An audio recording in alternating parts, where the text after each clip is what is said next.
for being here, everyone. My name is Jay Davis. I work in UCR's Office of Governmental and Community Relations.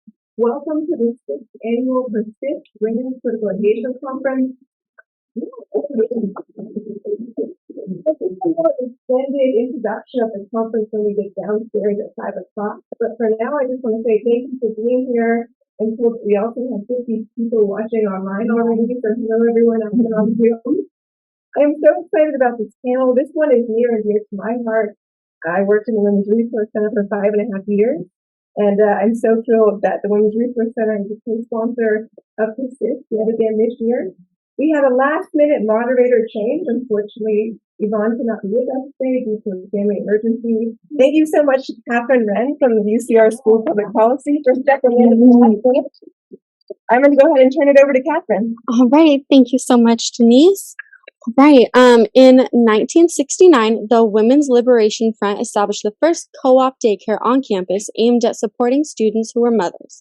Soon after, the Association of Women Students began organizing and advocating for a physical space on campus to support the specific needs of women students. Following the passage of Title IX and the Roe v. Wade decision, the Women's Resource Center at UCR opened its doors in 1973. Students in this space established tutoring programs for women who were incarcerated, formed political organizations like NOW and Women Enraged, and fought for changes in campus policies that benefited all students. Through student and staff advocacy, the services have grown to include free menstrual and safe sex products, the campus safety escort services, Our Kids, and continues the legacy of feminist programming and conscious raising. Today, we are here to have a conversation with Romanie Arterberry, Jill Johnson-Young, and Dr. Renae Bryant, who have all been connected to the Women's Resource Center and explore how women-led spaces can impact the community. Now, I would like to invite the panelists to introduce themselves, and we'll begin the conversation. Hi, I'm Romanie Arterberry. I am a Women's Resource Center UCR retiree. Been retired for 4 years. Worked on campus for 40 years. Worked in the Women's Resource Center about 25 years. Absolutely loved it. Still trying to figure out what I want to do for the rest of my life. But I'm honored to be here today. Thank you for inviting me. And I'm Jill Johnson-Young. I'm a graduate from class of 87. My dad was founding faculty at UCR. He helped here Saul. He helped put it together. And I was part of the Women's Resource Center when I was on campus from 1982 to 1987. And then went on to become the director of the Center for Daily Crisis, social worker in the Base Project, doing hospice work, child welfare adoption, and now I have a practice here in town and it's much here in educate, grow, and bring into the world, turn it into social workers where they can also be advocates. My name is Renae Bryant. I serve as the Director of Plurilingual Services for Anaheim Union High School District. So plurilingual is our new asset-based term coming from the universities that we're using to describe our English learners. Remember back in the day, we used to call limited English proficient students, a very deficit term to describe our scholars and English language learners and English learners. Multilingual, emerging bilingual, but now we settle on plurilingual. To really honor the trans-languaging and metacognitive linguistic decisions that the scholars make. So my role is dual language immersion. We have 4 dual language immersion center sites, 2 Vietnamese dual language sites, and then 8 world languages that we offer, everything from Arabic, American Sign Language, to Japanese, Korean, Vietnamese, and then everything that we do to make sure that our scholars are completely plurilingual and they come out recognizing all the assets they have culturally and linguistically, proficient in at least 2 languages, earning the state seal of our literacy. I graduated from UC Riverside in '93, started out as a Spanish major, and that had a Latin American studies component to it, and had an ethnic studies minor. Hung out at the Women's Resource Center too much, I guess, and changed my major to an interdisciplinary major in the ethnic study of women's history back in '93. and then earned a bilingual teaching credential from UC Riverside in Spanish, and then went back and earned my master's degree in educational leadership. My connection to the Women's Resource Center is that I hung out there a lot. Once I definitely got into the women's studies area, met a lot of friends there, wound up discovering the national organization for women there, News Magazine, back in the day before we read everything online. And then we started a Riverside chapter now, and then I was connected with Women Engaged, and that was a collective of women that existed in Riverside in the early 90s. We can talk more about that later, but those are my connections. So happy to be here. Thank you so much for putting this on. I'm so excited to see so many of you here. So. All right, thank you so much. And now we'll get started with our questions. And the three of you answered this briefly in your introductions, but I would ask each of you to kind of explain more in regard to what your connection is to UCR and the Women's Resource Center. My connection to UCR, I started back in '78. I, right out of college, was looking for a job, and was hired as a secretary to Professor Renae in nematology. How many of you even know what nematology is? Yeah, so that's myself.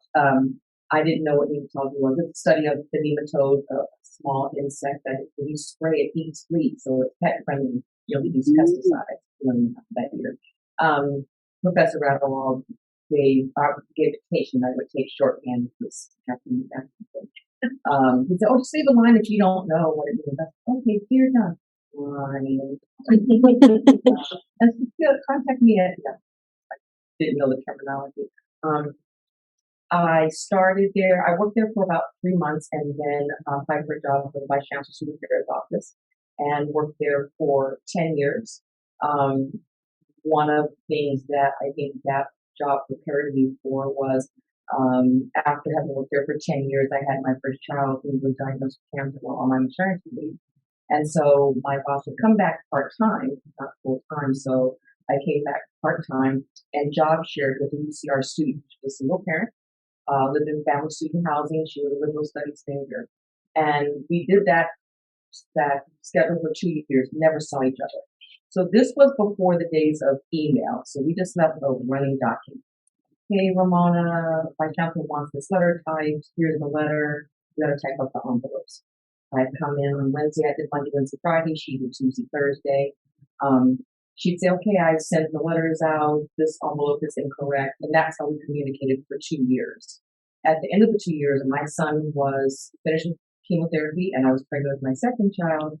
She was getting ready to graduate, and we finally met up, and we are still friends today. She's a teacher. She's a grandmother. We just kind of happy with that, but that's the beginning of my connection. Then I began to work part-time. I left the Vice Chancellor's office and worked part-time in the counseling center, having 2 kids and the best of both worlds, I think. Worked there for about 3 years before coming to the Women's Resource Center, and worked at the Women's Resource Center for 25 years. The Women's Resource Center reported to the Vice Chancellor's office, so I was familiar with staff, familiar with their projects and some of their goals. So by the time I got there, I was, ready to go. So that's kind of my connection to the Women's Resource Center. Know all those names. So I was born on the campus or down the street from it. And walkways, right? The library columns, right? That was cool. But as a student at UCR, the Women's Resource Center was at the old commons. And if you don't know what that looked like, it was a square building surrounded by a water feature, and then there were other office buildings around there. The Women's Resource Center was off to the side, and it was a safe space. It really was. It was a place where women could go and get away from all the stuff. I served in the cafeteria. I worked for the police department. I raised mice and mouse lab before PETA came and took all of our mice. When we had a PETA raid, we didn't take care of mice. They put all kinds of things. Working in the desert. So the Women's Center was where you kind of went to regroup during the day. where I went after we watched Challenger go down on the big screen in the common area. It was the only place where the gay lesbian community could really gather, because other than that, it was the bar downtown, and we were too young. The bar needs to continue to be. And because of those days I need to and it was a place where we could organize. We had the escort center, escort services, which eventually morphed over to the police department by asking the board. It was just that place where you could go and find a space, grab a magazine, grab a book, do your homework, that sort of thing. But you also collected the energy of everyone there. And got rolled into stuff. Barbara Gardner was the director at the time. Nancy Bullock worked there. Lost Nancy years later. And so we were part of putting on shows at the barn before the barn got rebuilt. And so we had Chris Williamson who came down and drove up in her VW bus. And everybody helped unload and made sure that there was water there because we had water bottles. Right, so we had, it was that place where you could go and just be part of whatever the energy was. And also sort of collect your thoughts. It was our rugby team, our campus rugby team hung out. The road crashes. So yeah, there we were.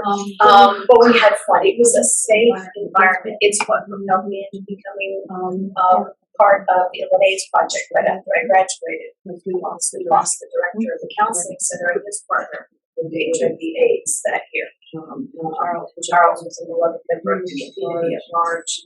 We lost a number of professors on campus. I served as their social worker and I graduated. Say goodbye to them, and then that went over to Rape Crisis as well. I also served many folks focusing within the sense of self. It was that energy, that awareness, those connections that brought that together. And not had that. We've been in the industry major instead of changing the major, becoming a double major, and then the public position.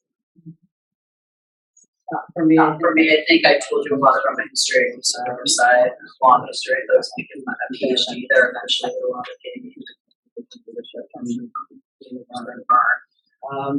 for me, it's more personal. My history with the Women's Resource Center. So, I became this interdisciplinary major of the ethnic study of women's history, and learned a lot about. It's probably things you take for granted now, but even in Latin American history, that was the first time when I was in Riverside that I learned that Christopher Columbus was not a hero. That was not a part of my education. That was the first time reading about the openings of Latin America and things like that. So it was revolutionary for me. I started out actually, the reason why I was a Spanish major is I wanted to be a missionary. So then the Latin American studies portion of my Spanish major, I learned very quickly those were not the heroes that maybe I was taught, as a child, right? So what it became a very progressive, liberalizing education for me. And I could not have anticipated, you mentioned Nancy, so I became good friends with the women and women of range, and became a part of their collective, their meetings. Since I already kind of talked about my place in the Women's Research Center, I'll let you know that one of them who was sexually assaulted, so I became a part of their group. And I've told this story at many events. So before you make the face of like, oh, I just want to let you know that, Riot Girl Fest, all the things in the 90s, the story's been told a lot, I've written about the story. So no, it's okay. And if you don't feel comfortable, please feel free to walk out.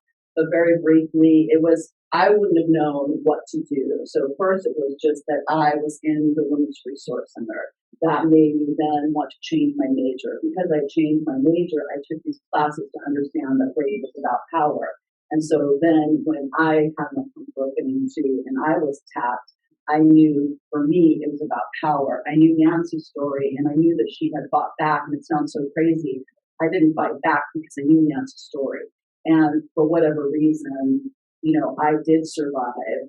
And with that, it was the first phone call I made was to the police. The second phone call I made was to Kirsten Schutz and Maggie Hawkins, who were the founding members of Engaged and were was one of the partners of New Studios, really. That's right. So, horrible thing for them to have to relive again.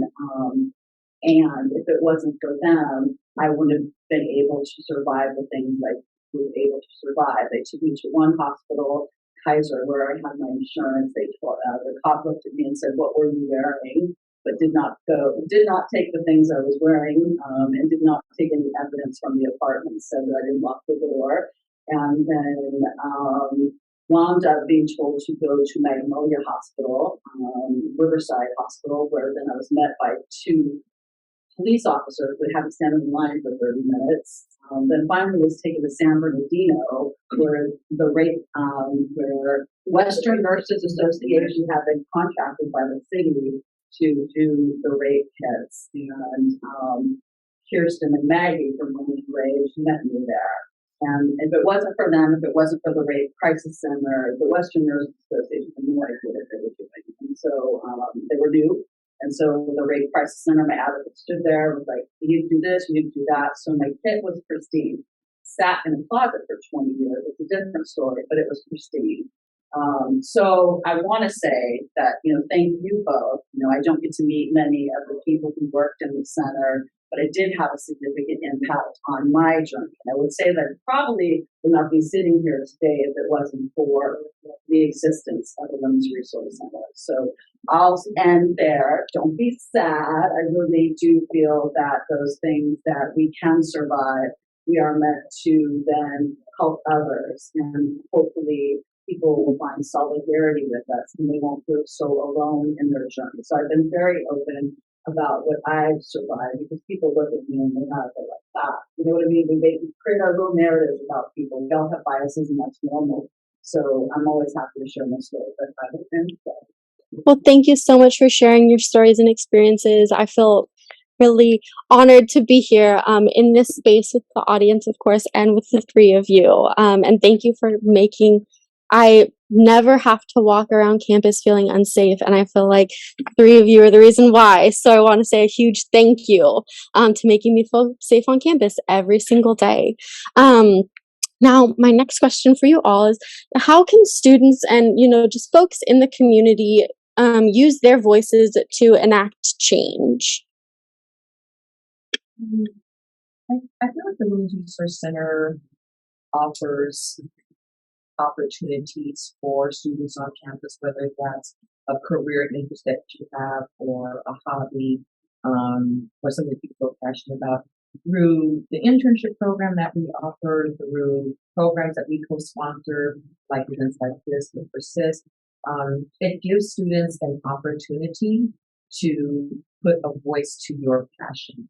And you can take that, grow it outside of the campus side, when I began to work at the Women's Resource Center, it allowed me opportunities to connect with other campus departments, as well as community groups. Every crisis was a regular. And in turn, after having connected with the community, connect other departments, whether that's a referral or doing a workshop, needing a speaker, or you've got a special situation with a student on campus, connecting with other departments on campus, connecting them with the community, reconnecting with the community, it kind of comes full circle. I think it also gives, as I said earlier, students an opportunity to grow their passion, whatever that is. The Women's Resource Center is, I think, a place of a safe space, but an educational place outside of your classroom. And, for example, you can do a program through the internship on your interest, get your speaker and present something that you are familiar with or that you feel passionate about, and then take that off campus to work into, whether that's a career or a side job or what have you. It's a home away from home for a lot of students. Until you find your space on campus, until you have your core group of friends, or this is where I fit in, the Women's Resource Center is that place for you. And I think that's been, as Renae shared earlier, it's that safe space to give you time to figure out your space on campus.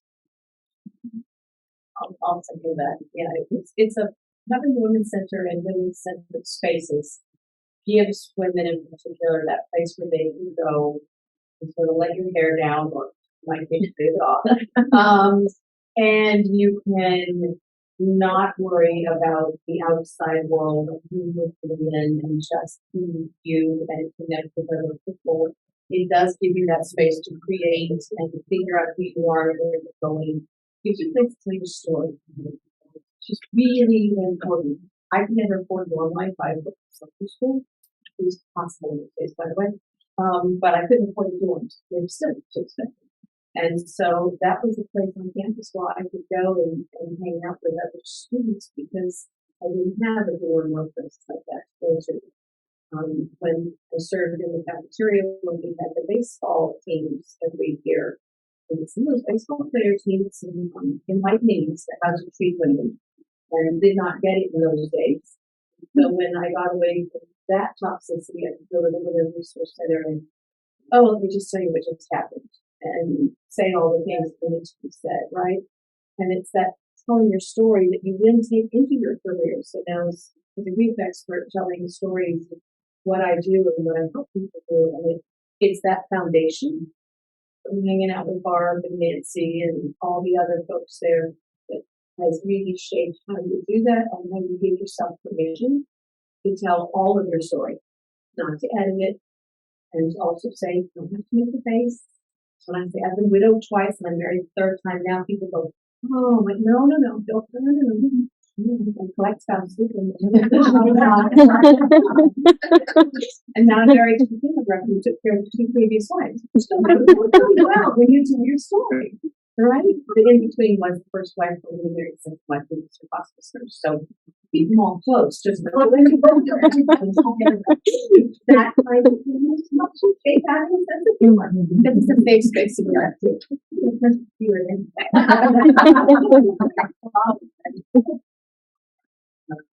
I've been thinking about the Women's Resource Center then from the frame of activism, right? So, had no idea, had this like burning in me, like, how to be an activist or a career, not a thing, with especially the major that I had. But finding a home, right? With I didn't know that existed then, right? Just like home. So, but finding a home with women. I realized, and having these women who mentored me, we did political action. So we would go out and we, at that time, this is something we take for granted now, you couldn't walk into a Planned Parenthood without people harassing you. And they didn't have the laws that they have now, and they had to be so many feet from the door. And so then we would every Saturday do clinic defense. And so that was a political action that we did. Another political action that we did was a clothesline project. I'm not sure if that still exists. Yes, so I know I have one in my garage that I'm going to donate to UC Riverside.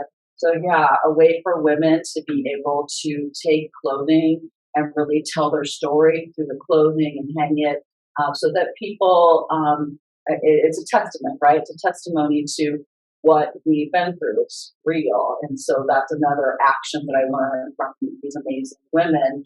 And all of that, then yes, we did a protest in front of the courthouse when some athletes had been charged with a gang rape, and then the judge said, oh, we don't want to hurt these young men's future. And so we're out there protesting. Another protest was for Ken Calvert over at the convention. Lots of those. Yes, always. He's still in office. And so, lots of protests. So all that for, I'm an educator now, right? I'm Dr. Renae Bryant, right? But in the day, a little punk rocking activist who was educated. And so then to be able to take that kind of activism and then plug it into education. So how do we keep education the great equalizer, or to make it the great equalizer that a promise is supposed to have for social justice for our scholars? And so, I think that the Youth Resource Center is a great place to be able to have roots for activism for the scholars and for all of you adults that are out of college or done with their college career, to keep inspiring, and reaching out, because I would not have had those roots if women who weren't a part somehow of the center, but not still in school, if they wouldn't have still had connections, and still mentoring and sponsoring other women. Let me tailgate on that too. During Prop 8, I was out doing all the interviews and on all the news channels and walking the neighborhoods and walking the halls of Congress with my 4 children.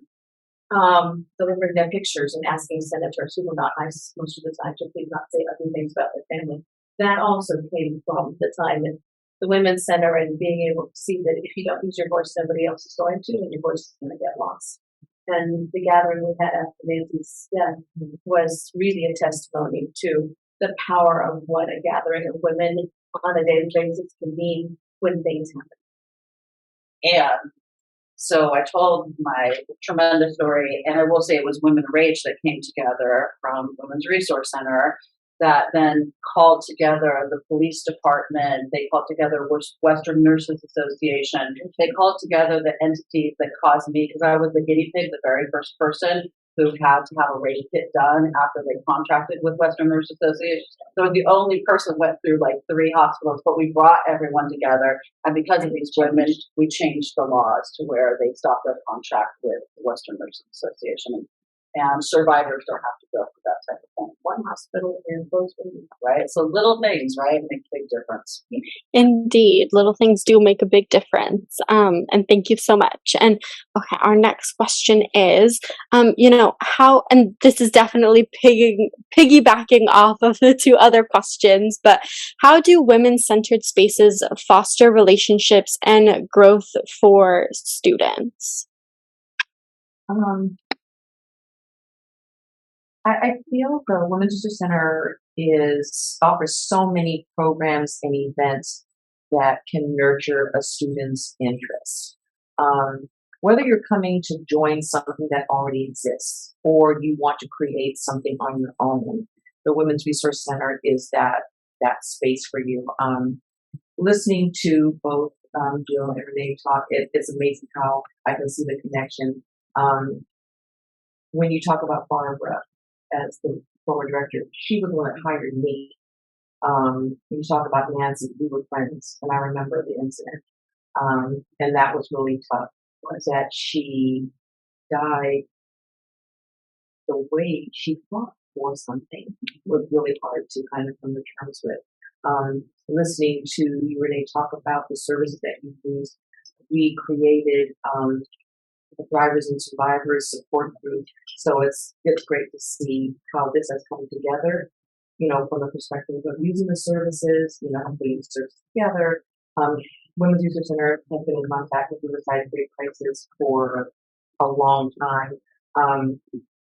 When you spoke earlier about building the community, I worked to a point where I was able to pick up the phone and call Great Crisis and say, hey, I have a student in my office and she needs somebody to talk to. Can you come here? The student may not have a car. The student may not want to leave the office for fear of going back on campus. And so Great Crisis would actually come to the Women's Resource Center, offer support whether it was a police report or just support them through the moment. But students, women-centered spaces are for everyone, and it gives everyone a chance to thrive and to find themselves. I spoke earlier about coming to campus and trying to figure out where you are, who you are, what you want to do. And that's the age-old question. So what do you want to do? I just want to get through finals. The Women's Resource Center can help you grow that passion or that interest. As I said before, whether it's an internship or whether it's a volunteer organization, you talked about the Clothesline Project. Years ago, Clothesline Project was something that we would hire folks from LA to bring in their clothesline. Let me back up a little bit. The Clothesline Project is a display of T-shirts for women and men to write their feelings around sexual assault. Usually in October for Domestic Violence Awareness Month. It comes from the term of airing your dirty laundry. So many times when there's a sexual assault, people don't want to hear about that. They're not ready to digest what has happened. So they kind of sweep it to the side. We don't talk about it. The Clothesline Project brings it out. It's airing that secret. And we would have student organizations do t-shirts, individuals do t-shirts. We would have open up our conference room for students to make their own t-shirts. So we created our own line. UCR created their own clothes line. We didn't need to bring in anyone else. We had enough people on our campus to tell their own stories. And so that connected Women's Resource Center with the other students on campus. And we saved the t-shirts and put them out every year and added to them every year. So the connection is amazing. The opportunities it gives you as students is endless. And I encourage you to take advantage of that to help you with whatever your dream is, whatever your passion, whether it's career oriented or politically oriented or, like I said, just a hobby. It can support that. It can nurture that. So I encourage you to do that. It also gives you a look back for those of you who are very young. Pretty much everyone's very young, but it's not closer than 160. Yeah, I've got staff who are young, it's younger than my children. But not my grandchildren so far. You don't know the history. You don't remember much of the history. You don't remember what it was like before Roe v. Wade, but now you're going to learn. But we're in California, so we don't have to learn that much. We just got to defend the rest of the states, right? The Women's Resource Center and Women's Safe Space is where you can pick up that history and really learn about it. You can learn the history of the communities in Riverside, the different minority communities who are not minorities actually, but we call them that still, who are part of the Women's Resource Center and represented there. It gives you that place to learn about where we came from and what's happened so we can take that forward and use the resources there to gather that and the resources of the people. So to bring back some of the old stories and let them share the stories, it gives you that kind of connection, which is absolutely important in terms of moving forward and not repeating it, and in terms of making sure that we're taking care of our own and giving our futures a space to go. So it's that connection over time as well as the connection in the moment. It's really important. I stopped by there a couple of weeks ago, so I got invited here, and I saw two young women come in, and one had not had lunch that day, and it was like 2:00, and it was 100,000 degrees outside. Right, I was hopping around campus with my cane, and it was hot. And first thing she said was, "I'm so hungry. Is there any food here?" How awesome is it that the Women's Resource Center has food there? And a place that's air conditioned and has water, and someone can sit and literally just sink to the floor and relax for a moment. Connect with people they don't know from that campus, which is very large now, and make those connections, which become the lifelong connections. I've got people I'm connected to now, and I've known them now since the Women's Resource Center days.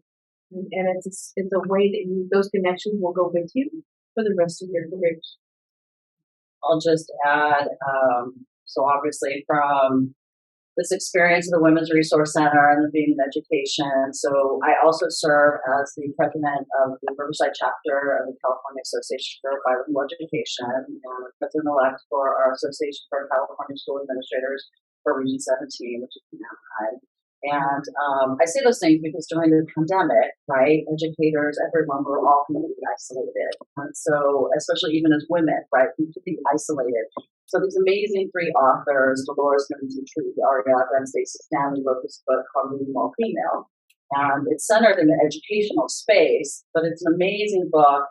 And so they created this little Facebook group, kind of like a center, but virtually, right? And so I started inviting like every single person I'm connected to on social media, and I'm connected to a lot of people. And said, "Oh, we should do a book study." And they said, "Hey, if you read it, we'll do it." So got a Zoom license, in like June of 2020, and we did 4 straight weeks of leading while female, and had 250 women and female educators and some allies of males in the space. And it was hyper empowering. And from that, then we started talking about sister circles. And sister circles originated in our Black communities, but everyone can have a sister circle. And so from that, we have affinity groups, right, that we can have in organizations, but also sister circles that we can have just as women together. So now I'm a part of like 3 different sister circles, and this didn't exist before the pandemic, but I feel like it's rooted in my history with Women's Resource Center. And so I I end on this because I have to actually go to work now. And so I just wanted to encourage you all, if you don't have a text thread of like 6 to 8 women that you all agree we're going to be in a thread, we're going to encourage each other daily, we're going to lift each other up, do that. Find your sisters, your 6 to 7 other sisters, and choose wisely. Know they're women you can trust. They're going to be there for you, and create your sister circle. And it's an honor to be on this panel with you. And I'm so sorry I have to leave early. I want to stay, but I will get in big trouble if I do. So thank you.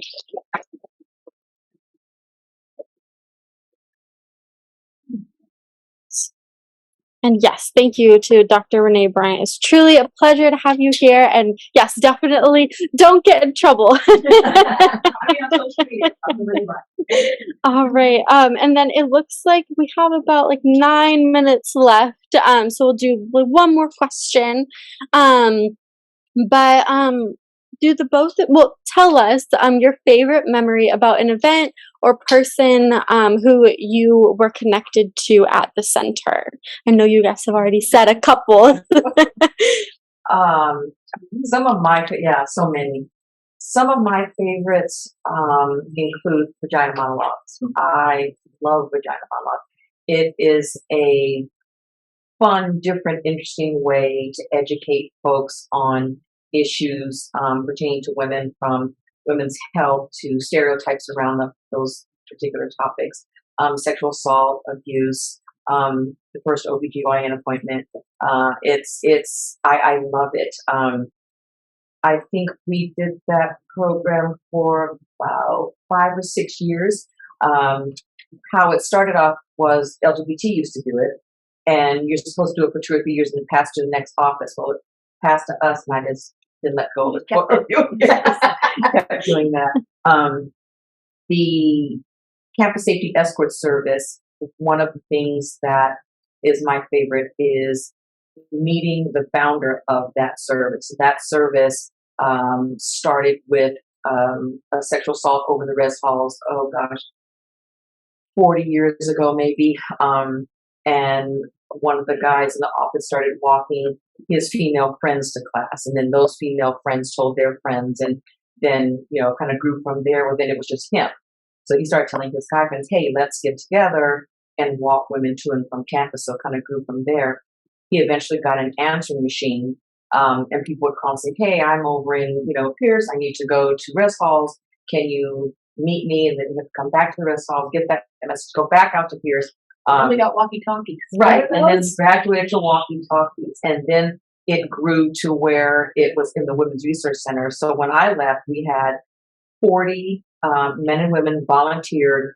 We would do background checks. There was an application process, and to walk people to and from anywhere on campus. It might be someone visiting the library. It might be a staff member who works late. As students, labs go till 10 o'clock at night. So the escort service grew from that answering machine to having walkie-talkies to actually having a dispatcher that would radio to escorts, so they wouldn't have to come all the way back into campus. If they had walked someone to A&I, we could radio them and say, okay, so leave A&I, go over to lot 13. So they didn't have to come all the way back in. Then we got real big, and we got a cart. So we were able to take people to the farther places. That is a passion I absolutely love. We did for 10 years, Take Your Daughters to Work Day, which transformed into Take Your Child to Work Day. When we did it, was Take Your Daughters to Work Day. Statistics that showed that girls are treated differently in classrooms, especially science and math. Some girls between the ages of 10 and 13 feel like they would have to dumb themselves down to still be attractive to the guy sitting next to them. Smart wasn't cool. So we brought the girls on campus. They were daughters and nieces and friends of students, faculty, and staff on campus, and we would have upwards of 125 girls to come and listen to keynote speakers, whether it was Dr. Pam Klug or our chancellor or professors on campus. Then they would do a breakout session, and they would have to choose what workshops to go to. And we brought women-centered programs. So there was one year where there were the top 3 firemen in Riverside were all women. And so we brought them to talk about what it's like to become a fire person, and that you can do that, encouraging them to, to pursue a career. Women, veterinarians, doctors, pediatricians, and then we would do tours on campus. So the theater department, they got to tour the bell tower, actually hike up to the top of the bell tower. The soccer team would offer a workshop, and girls could do a soccer workshop or basketball. So it was a way to engage all faculty, staff, and students with one thing in common, which was to lay the foundation of pursuing education for young girls. And then I think Renae talked about Sister Circle. So we had some students that came to the office. Oh gosh, it's probably been 15 years ago now. Complained about a flyer that was made advertising a party, and the party was Kama Sutra. And there was on the flyer was a picture of a woman that was bound and being sexualized, and students were upset by it. And so we got students together to talk about it, and brought in the fraternity that was sponsoring the event to get them to understand what this means to a woman. Is that picture okay if that's your sister or your mom? How would a survivor feel about seeing that? So we met and had great discussion. Well, after the discussion was over, the students said, hey, can we keep doing this? I gotta go back to work. No, like on a regular basis. Out of that grew Sister to Sister, which was a talk group, I think once or twice a month. And we came with no agenda. Whatever you want to put on the table to discuss it, talk about it, whether that was what was happening in the res halls, what was happening with you personally in a relationship, classes, financial aid, whatever that was, whatever the topic you brought. One of the things that I loved about Vagina Monologues was out of that grew Thrivers and Survivors. And that was a support group for survivors. We would advertise it was confidential, which I know was brought into question a couple of times.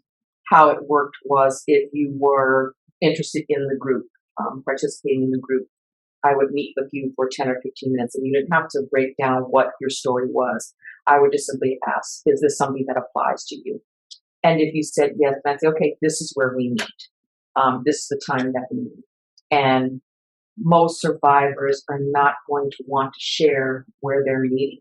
Most of the survivors in that group also already had a counselor. This wasn't a counseling group. It was a discussion group, and it was a way for other survivors to meet other survivors. So when you're out on campus, if you walked up to Jill and said, hey, you got a minute? Can I talk to you? They knew exactly what you were talking about without you having said a word.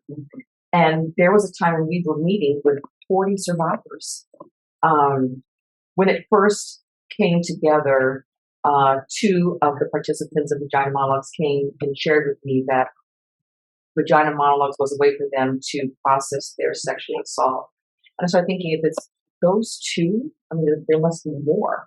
And I asked them if it was okay for them to meet each other. So they met. And then they each brought a friend, and it kind of grew from there. We did have some students that wanted to write a paper on it. Again, that filtering process was a way to not allow people into the group, because it was a safe space, to write a paper, to give names, to tell the story that was happening. We wanted to keep this a safe space. Those are the top things that come to my mind when we talk about favorites and passion. And I said earlier, it's easy to be passionate about something that you love so much. So those are my top favorites. My absolute favorite was the fact that we had the only lesbian support group on campus.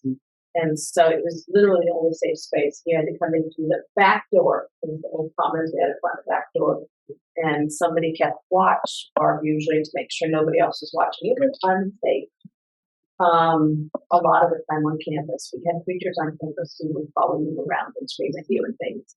And so that was like the only safe space on campus, so that you did have that code, like you want to hang out, because that was the only place, that was the only place. Before the days of the LGBT resource. Before we had the resource center, right? We had a coach who coached one of the women's teams who was absolutely rabidly homophobic, and so her team members would come because they couldn't complain because they'd lose their scholarship.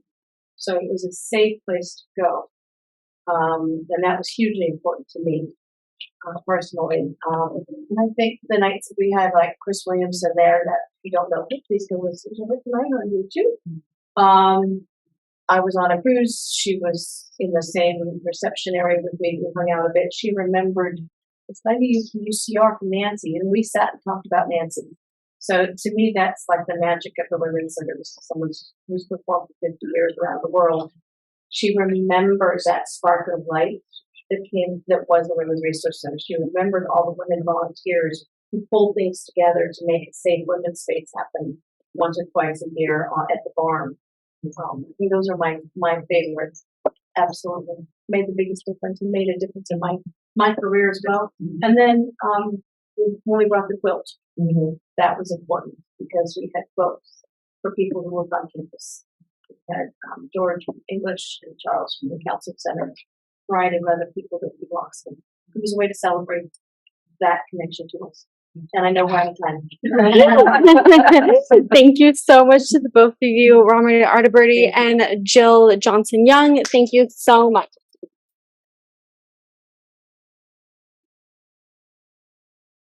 That was such a powerful panel. Give us just a couple minutes and we're going to do a quick transition to the next panel. Thank you all. And Romanie was here for the first persist. Yeah.